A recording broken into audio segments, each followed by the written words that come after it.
Welcome back after the break. اور اب بات کرتے ہیں ملک کی سیاست کی، جہاں ہر گزرتے دن کے ساتھ ساتھ اہمیت اختیار کرنے والے براڈ شیٹ کیس کی، جس کے بارے میں وزیر اعظم عمران خان کا کہنا ہے کہ اس سے سابق حکمران بے نقاب ہو گئے ہیں. اس کی جامع تحقیقات کریں. اور حکومتی رہنماؤں کے اجلاس میں گفتگو کے دوران عمران خان کا کہنا تھا کہ یہ لوگ آج بھی صرف دولت بچانے کے لیے NRO مانگ رہے ہیں. دوسری جانب وزیر اعظم عمران خان نے براڈ شیٹ انکوائری کے لیے جسٹس ریٹائرڈ عظمت سعید شیخ کی سربراہی میں ایک کمیٹی تشکیل دی ہے. اور وفاقی وزیر فواد چودھری کہتے ہیں کہ کمیٹی کے ممبران کا تقرر بھی جو ہے وہ جسٹس عظمت سعید کی مشاورت سے ہی ہوگا. کیا کہنا تھا چودھری صاحب کا، آپ کو سنواتے ہیں. پہلے کمیشن ہے نا، یہ تو پنجن کے لیے بنا ہے، اور اس کمیشن کا کام یہ ہے کہ یہ جو براڈ شیٹ کا معاملات کو بڑے غور سے دیکھے، یہ اپنی رپورٹ پیش کرے کیبنٹ کو کہ یہ معاملہ کیسے ہوا، کیا ہوا. دوسری جانب براڈ شیٹ اسکینڈل کی گونج قومی اسمبلی میں بھی سنائی دینے لگی ہے، جہاں قائمہ کمیٹی برائے اطلاعات نے اس معاملے پر چیئرمین نیب کو طلب کر لیا ہے. تاہم وفاقی وزیر اطلاعات شبلی فراز نے چیئرمین نیب کو بلانے کی مخالفت کی ہے، اور ان کا کہنا تھا کہ چیئرمین نیب کو طلب کرنا مذاق خیز بات ہے. چیئرمین کمیٹی جاوید لطیف کا کہنا تھا کہ براڈ شیٹ اسکینڈل سے دنیا بھر میں رسوائی ہوئی. نیب نے ابھی تک کوئی وضاحت نہیں دی کہ آیا وہ بے گناہ ہے یا نہیں. دوسری جانب حکومت کا فورن فنڈنگ کیس کی کھلی سماعت کا بھی انہوں نے اعلان کیا. اپوزیشن بھی اس کی حامی ہے، لیکن الیکشن کمیشن نے اس پر معذرت کرتے ہوئے کہا ہے کہ فورن فنڈنگ کیس کی کھلی سماعت نہیں ہو سکتی. اسکروٹنی کمیٹی کا منصب JIT کا ہے اور کارروائی اوپن ہونے سے کمیٹی کو مشکلات پیش آئیں گی. ادھر نون لیگ کی نائب صدر مریم نواز صاحبہ یہ کہہ رہی ہیں جناب کہ 7 سال میں اب یاد آئی ہے کہ اوپن سماعت کرنی ہے. تھوڑا صبر کرو، اب بہت کچھ اوپن ہونے کو ہے. 7 سال سے وکیل تبدیل ہو رہے ہیں، پارٹی کا بانی رکن دہائی 7 سال سے تم کاغذات پیش نہیں کر رہے، تاخیری ہتھ کنڈے استعمال ہو رہے ہیں. ادھر وزیر داخلہ شیخ رشید صاحب وہ بھی جناب کافی ایکٹیو ہیں. وہ کہہ رہے ہیں کہ جی مریم نواز کی مزید جائیدادیں نکلنے والی ہیں، اور مریم نواز کیس پڑھ لیں یا پڑھوا لیں، فورن فنڈنگ کیس پاناما 2 ثابت ہوگا. اور اسی حوالے سے بات کرنے کے لیے ہمارے ساتھ موجود ہیں سینئر اینکر پرسن ہیں، سینئر تجزیہ کار ہیں، پروگرام رپورٹرز کے اینکر ہیں، بیورو چیف اسلام آباد صابر شاکر صاحب بھی ہیں. ان کو شامل گفتگو کریں گے. صابر صاحب بہت شکریہ آپ کا کہ آپ نے ہمیں وقت دیا. Very good morning. جیسے شیخ رشید صاحب نے بولا تھا یہ پاناما 2 ہے، لیکن کل ہم اپنے شو میں بات کی کہ پاناما 2 نہیں ہے، یہ پاناما پلس ہے. یہ آپ کی بات تو بڑی بڑی چیزوں کا اشارہ دے رہی ہے. اس حوالے سے کیسے ہو گئی ہے؟ دیکھیں، ایک تو برطانوی ثالثی عدالت کا فیصلہ، اور دوسرا پھر گورنمنٹ کی اس میں دلچسپی، اور آخری جو کام کیا ہے وہ ہے جسٹس ریٹائرڈ عظمت سعید شیخ صاحب کو اپوائنٹ کیا اس کمیشن کا سربراہ. اور جسٹس عظمت سعید شیخ صاحب پاناما کا جو لارجر بینچ تھا اس کا حصہ تھے، لارجر بینچ کا اہم ترین رکن تھے.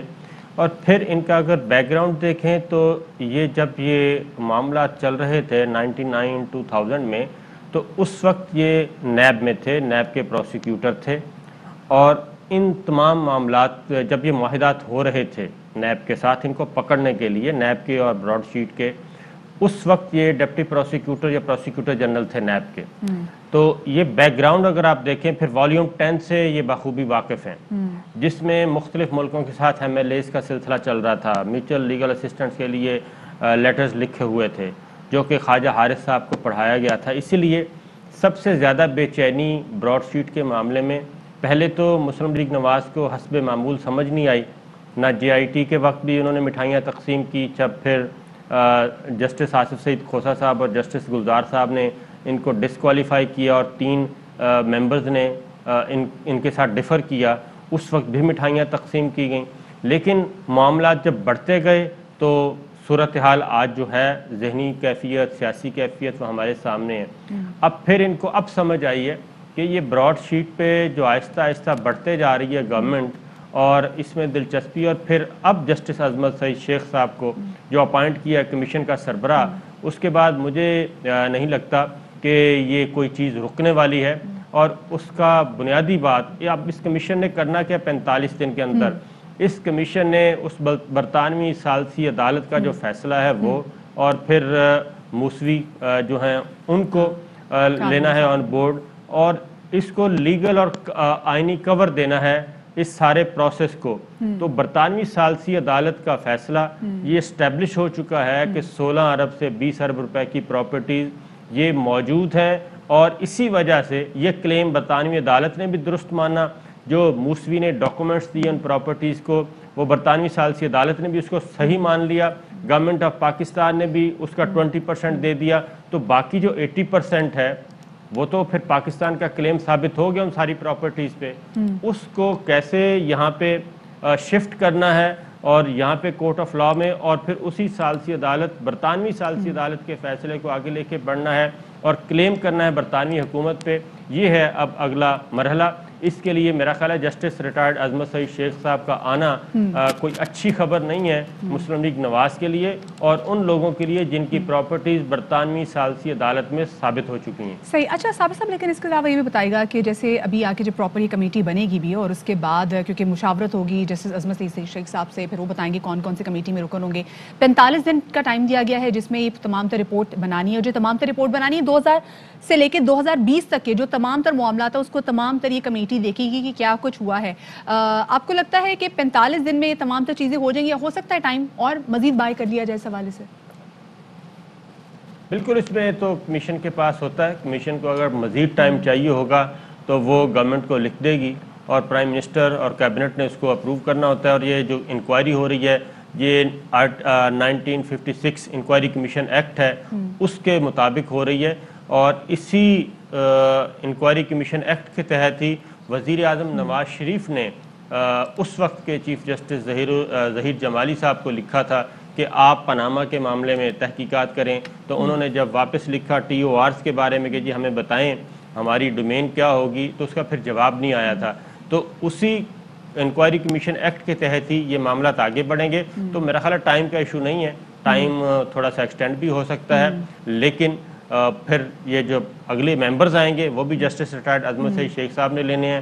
وہ فورینزک ایکسپرٹ بھی ہو سکتے ہیں, وہ برطانیہ سے بھی ہو سکتے ہیں, وہ پاکستان سے بھی ہو سکتے ہیں, تو اس کا بھی انتظار کرنا چاہیے. اس لیے میں اس کو کہہ رہا ہوں یہ پاناما پلس ثابت ہوگا اگر درمیان میں کوئی اسپاٹ فکسنگ نہ ہوئی. صحیح. اچھا صابر یہ بتائے گا کہ جیسے وزیر اعظم عمران خان سے خود اس خواہش کا اظہار کیا کہ جو فورن فنڈنگ کیس کی جو سماعت ہے نا یہ پبلک ہونی چاہیے تاکہ لوگوں کو پتہ چلے کہ سابق حکمرانوں نے کیا کچھ جو ہے فراڈ پاکستان کے ساتھ کیا ہے, کیا کچھ کرپشن انہوں نے کیا, لیکن الیکشن کمیشن نے اس حوالے سے اجازت نہیں دی. تو آپ یہ بتائیے گا کہ کیا اب جو براڈ شیٹ کے حوالے سے یہ جو 45 دن میں جو تحقیقات ہونی ہے آپ کو لگتا ہے کہ یہ پبلک ہو پائے گی؟ میرا خیال ہے کہ پبلک ہو جائے گی. اس کی ریزن ہے کہ اس میں موجودہ گورنمنٹ کا رول اتنا ہے نہیں. یہ سب کچھ ہوا پرویز مشرف صاحب کے زمانے میں شروع ہوا سال 2000 سے, اس کے بعد NRO ہوا, وہ بھی پرویز مشرف صاحب, اس میں PTI حصہ نہیں تھے, اور آگے پیپلز پارٹی کی گورنمنٹ آئی, پھر مسلم لیگ نواز کی گورنمنٹ آئی, اور یہ اپیلیں شپیلیں سب ان کے آنے سے پہلے ہو چکی تھیں. تو مجھے ایسے کوئی نظر نہیں آ رہا کہ یہ پبلک نہ ہو, کیونکہ اب تک جتنی بھی موجودہ گورنمنٹ کی ریپو چل رہی ہے اس میں تو تمام رپورٹس پبلک ہو رہی ہیں. باقی الیکشن کمیشن کا جو آپ نے ذکر کیا اس میں وہ ایک پولیٹیکل سلوگن تو ہو سکتا ہے کہ جناب اوپن کورٹ میں سب کچھ کیا جائے, سب کے سامنے کیا جائے, جیسے شاہد خاقان عباسی صاحب بھی کرتے رہتے ہیں, اور جانتے سبھی ہیں کہ جو چیز آئین اور قانون کے مطابق ہو نہیں سکتی وہ ایک سیاسی نعرہ تو ہو سکتا ہے. اس لیے الیکشن کمیشن آف پاکستان نے فوری طور پہ کہہ دیا کہ ایسا ممکن نہیں ہے. صحیح, ٹھیک ہے, بہت شکریہ جی. بیورو چیف اسلام آباد سینئر اینکر پرسن صاحب ہمارے ساتھ موجود تھے. اس اہم معاملے کے حوالے سے ہم بات کر رہے تھے جس پر اب کمیٹی بھی تشکیل دے دی گئی ہے, اور سپریم کورٹ کے ریٹائرڈ جج جسٹس عظمت سعید شیخ کی سربراہی میں کمیٹی تشکیل دے دی گئی ہے جو کہ 45 دن میں اس حوالے سے رپورٹ تیار کرے گی اور بتائے گی کہ کیا کچھ ہوتا رہا ہے سابق ادوار میں اور کس طریقے سے قومی خزانے کو پہنچا ہے نقصان. Fly with PIA and save gold. Register now. Scan QR code and register yourself to get gold and loyalty benefits. Powered by ARY Sahulat Wallet.